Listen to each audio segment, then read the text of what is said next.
Today on Mina Studio, we're going to talk about my current favorite drum software and how you could use it in your church.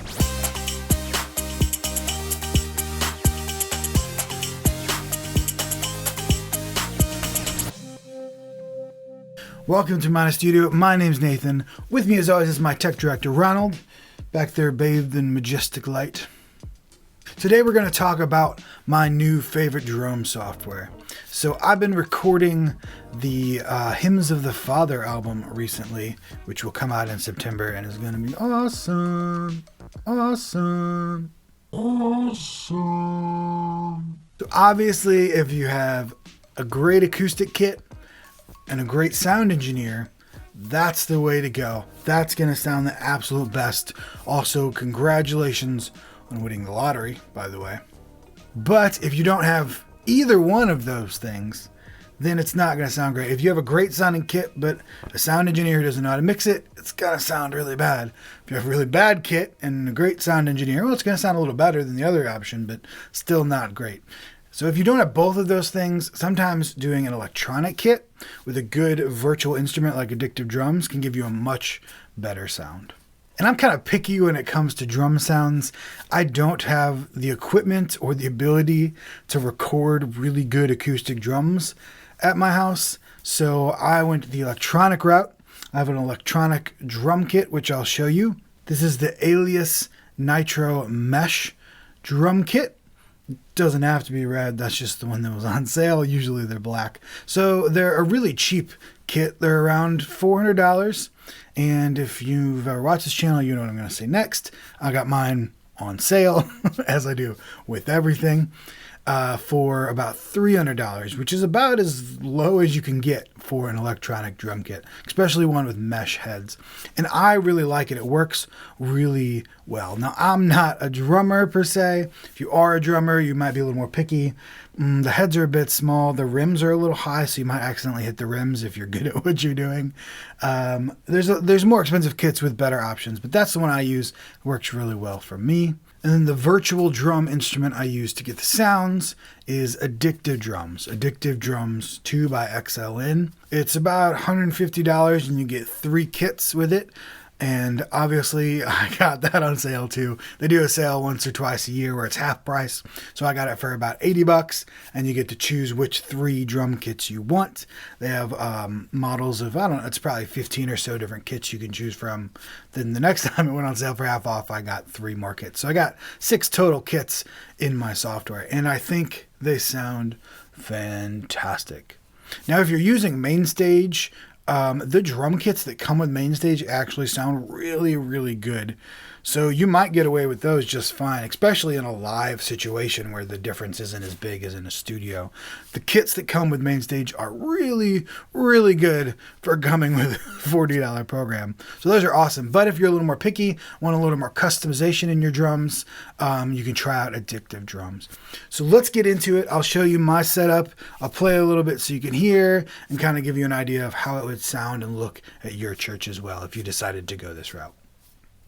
So I just opened up a stock keyboard instrument. That's why it looks like this. And then I added Addictive Drums as my virtual instrument. So you do that right here. Input. Here's all your instruments. Then if you've bought Addictive Drums, it'll be down here in AU Instruments. And you can add it in. And if you click on it, it'll open. And this is our Addictive Drums virtual instrument. I have the Fairfax Volume 2. And the United Pop, those are both very neutral pop rock sounding kits that are really good for probably a church sound. Also have Black Velvet, which is a little more reverby prog rock kind of sound, but it's got some really good tom sounds I like. Then I also have Jazz Brushes, so I can get some brush sounds as well. When you buy the software, originally you get 3 kits to choose from. If you're kind of a typical church sound, I might go with the Fairfax, the United Pop, and then, I don't know, throw in something crazy as your third one. So if you click on the kit, here it is. These are all different presets you can use. Here's kind of a quick editing area if you don't want to go deep into it. But the cool thing is, if you want to set up everything custom, different cymbals, different hardware, just like you would a real kit, you click on this kit, and here you have all of your different pieces. So I can change my toms, I can change my cymbals to different cymbals, different snares, etc. And again, these will be available for whatever kits you've bought. Each one comes with one option. So when you originally buy with 3 kits, you'll probably have 3 tom options, 3 snare options, 3 bass options, although some kits have extras.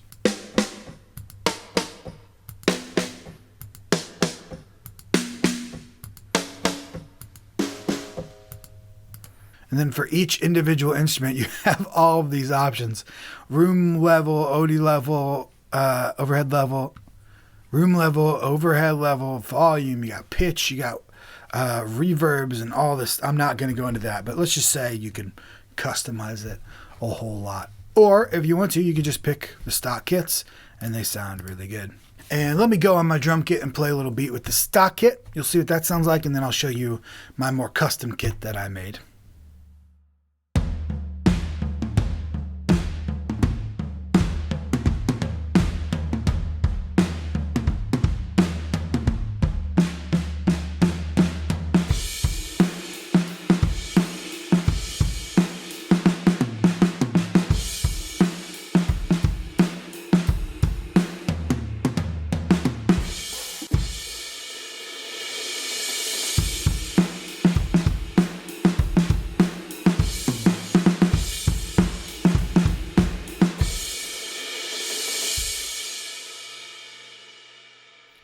So that was just one of the stock kits in Addictive Drums. Sounds really good straight out of the gate. Now let me show you a kit that I've kind of customized, you know, chosen which toms like, which snares, all of that sort of thing. And then done some routing to some reverb as well. So here's the kit that I've set up. So I have 2 instances of Addictive Drums. One instance has the cymbals and bass drum muted. The other has the toms and snare muted, so that way I can have more reverb on my toms and snare than I do on my bass drum and cymbals, if that makes sense, because I don't want the same amount of reverb on all of the different drums.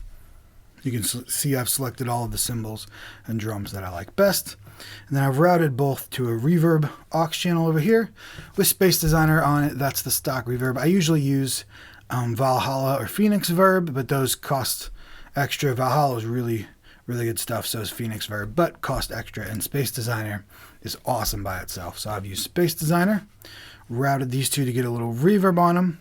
And now let me show you what this kit sounds like.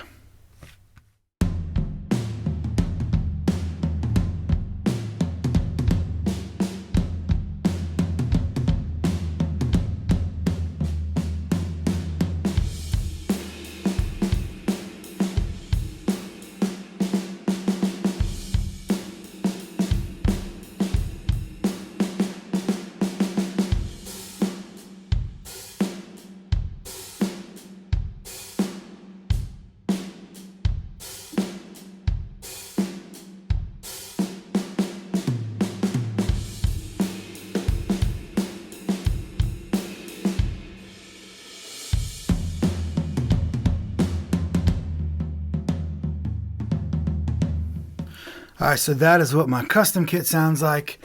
You may have liked stock one better. You may have liked that one better. That one, I will admit, was created to be in Logic with a full band of studio recordings.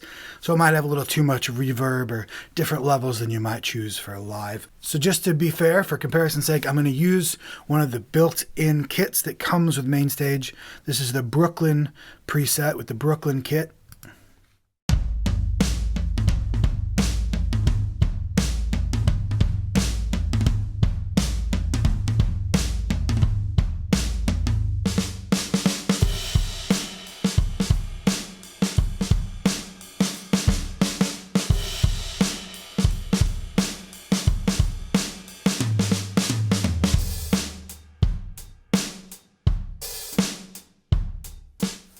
So this may look a little complicated to get set up if you've never used Mainstage before, but it's really not too difficult. You just open Mainstage, you create a patch, you change the software instrument right here, and then just pick out a kit you like in Addictive Drums, plug in your electronic kit, and it should work pretty well. So this is a great option because a lot of the sounds that come on electronic kits, if you use an electronic kit in church, are not great, especially the cheaper ones. Once you get in the higher end, like Yamaha and Alias kits, you know, the thousands of dollars, then they come with really good drum sounds. But like that Nitro Mesh, the drum sounds built in, I don't think I would use those in church. And of course, if you're just focused on getting a good sound, then Addictive Drums is a great way to do that for a lower price. You buy a cheaper kit. Might not be as nice to play on, as good sensitivity, but as far as sound is concerned, you'll get the sound from Addictive Drums and it'll be great. Alright, so those are the drum sounds that I use currently. Again, I'm using them in Logic Pro to record the Hymns of the Father album, which will be out in September. It's going to be awesome. But you could definitely use those in a live situation. And again, a good acoustic set with a good sound engineer is the best way to go.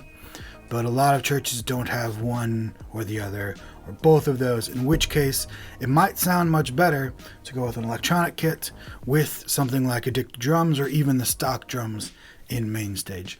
Hope this video was helpful for you. If you have any questions, let me know in the comments below. If you use electronic drums in your church, let me know what you use. Do you use the stock sounds? What kit do you have? Do you use main stage? Do you use something else? Let me know in the comments. I'd love to hear about it, and it'll help everybody else out as well. Thank you so much, and I will see you back here next week.